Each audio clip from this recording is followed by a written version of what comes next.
Chapter 23, Pigeons or Peacocks. The members of the family appeared on time for breakfast the next morning, and everyone wore an air of strangeness and expectancy.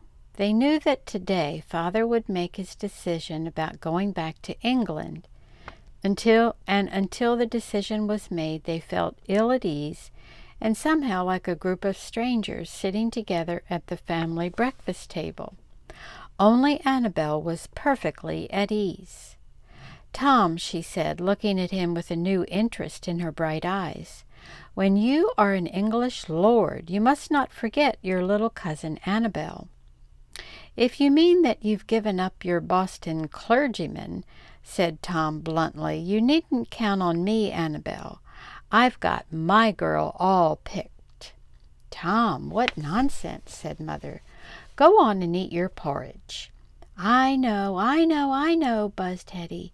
"Tom loves cat—" Tom reached hastily for the bread, and by some mysterious accident upset Hetty's glass of milk into her lap, so that the object of Tom's affections was never publicly revealed. During the confusion of mopping up Hetty, Caddie sat silent. She had dreamed last night about England. There had been peacocks and towers and moats, and it had seemed that the Woodlawn children were to be presented to the Queen. But then all of the others had vanished, and only Caddie had gone on alone, and then she had found herself holding the hand of a little boy. Such a funny little boy with a sailor suit and a wide hat and red hair. And the little boy had been crying because he was hungry. And when they had reached the Queen's palace, there had been a great barred gate, and through the gate they could see that the Queen had peacocks too, but they could not get through the gate, and then soldiers had come and driven them away, and Caddie had wakened up and found that it was morning. Father's voice broke through the memory of her dream. Caddie turned and looked at him, and she thought that he was nicer sitting thus at the head of his simple table than he could ever be in any other place. "I have been thinking," he said, "that you children are old enough to have some part in the decision which we must make today. It would hardly be fair for me alone, or for Mother and me, to say without consulting you, either that you must give up your American citizenship and return to England, or that you should remain here, giving up a good deal of money and a high position in England. After all, Mother and I have already lived a half of our lives, and they've been worth the living, haven't they, Harriet?" Mother smiled tremulously and nodded at him. "But you young ones have all of your lives before you, and you already have some ideas of what you wish to make of them. It would be a pity for someone else to make a wrong decision for you. So I think it best that we should take a family vote. Since we are still on American soil and have always considered ourselves good Americans, we shall vote in the American way by written ballot. That is, each child shall decide for himself what he wishes to do. Then, without telling anyone else what he has decided, he shall write 'Go' or 'Stay' on a piece of paper, which he shall then fold and place between the leaves of the family Bible in the parlor. We shall vote this afternoon at 4 o'clock, and in the meantime I want you to discuss it among yourselves and to ask Mother and me as many questions as you like. And above all, I want you to think each for yourself, what will be best for my future? Where shall I be most useful and happy?" "Shall I vote too, Papa?" asked little Minnie, climbing onto Mr. Woodlawn's knee and looking earnestly into his face. "Yes, you too, little Minnie. Every Woodlawn shall vote except baby Joe, and his future we others must decide among us.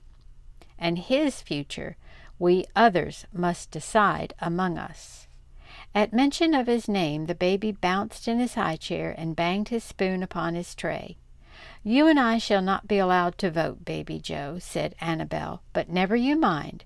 You'll be a little English gentleman before the day is over, I'll be bound." "Goo, goo," said baby Joe, and showed his 2 new teeth in a pink smile.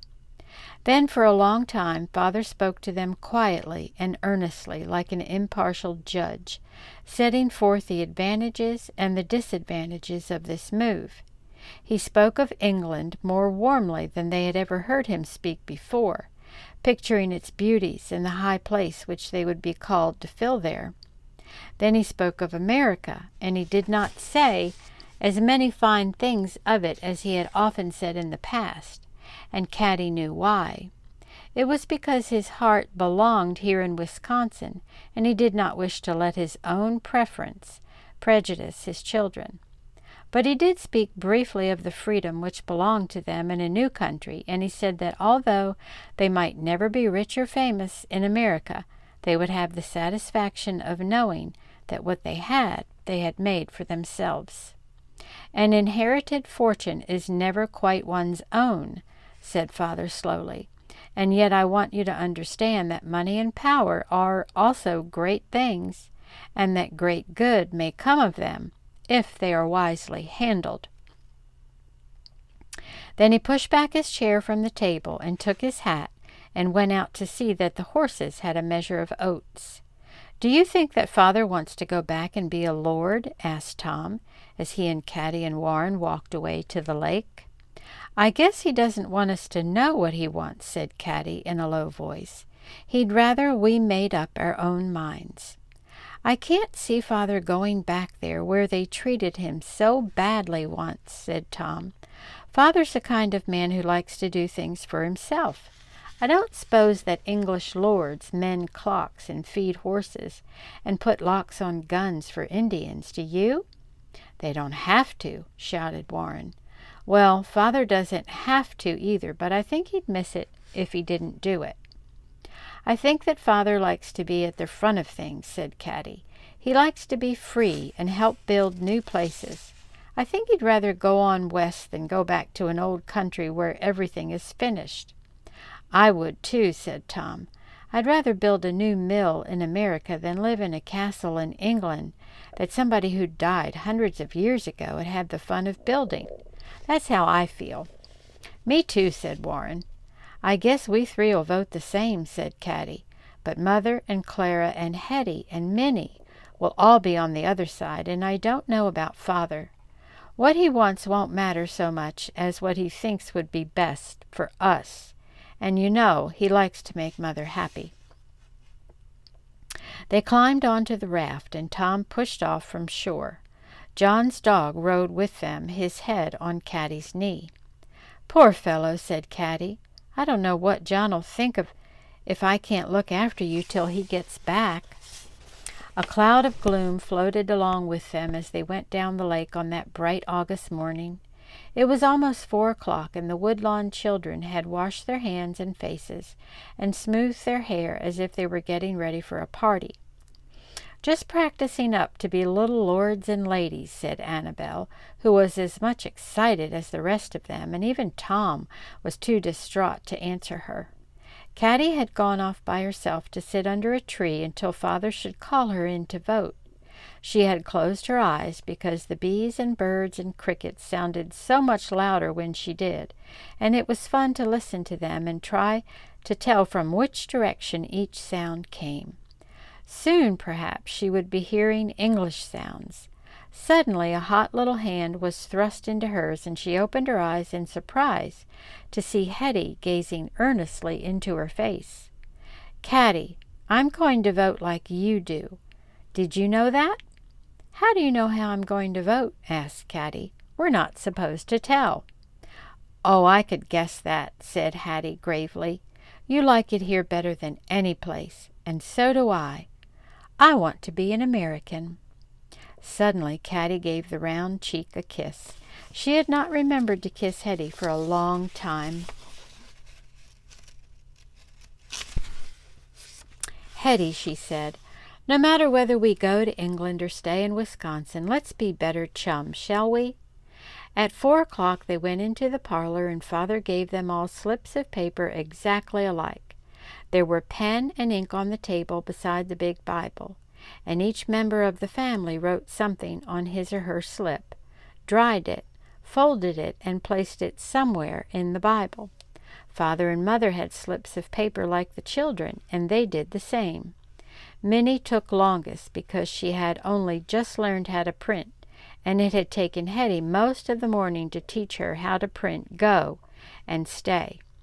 But everyone waited quietly until she had finished. "She must be writing stay," whispered Hetty into Caddie's ear. "She can't do S and Y very fast.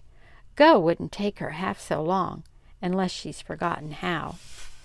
Caddie's heart began to beat more quickly. What if Minnie did vote stay? Hetty had voted to stay. That would make 5 on their side. Of course Clara and Mother would be on the other side, and no one knew what Father would vote. Caddie knew that Mother's and Father's and even Clara's vote would count for more than theirs, because they were only the young ones.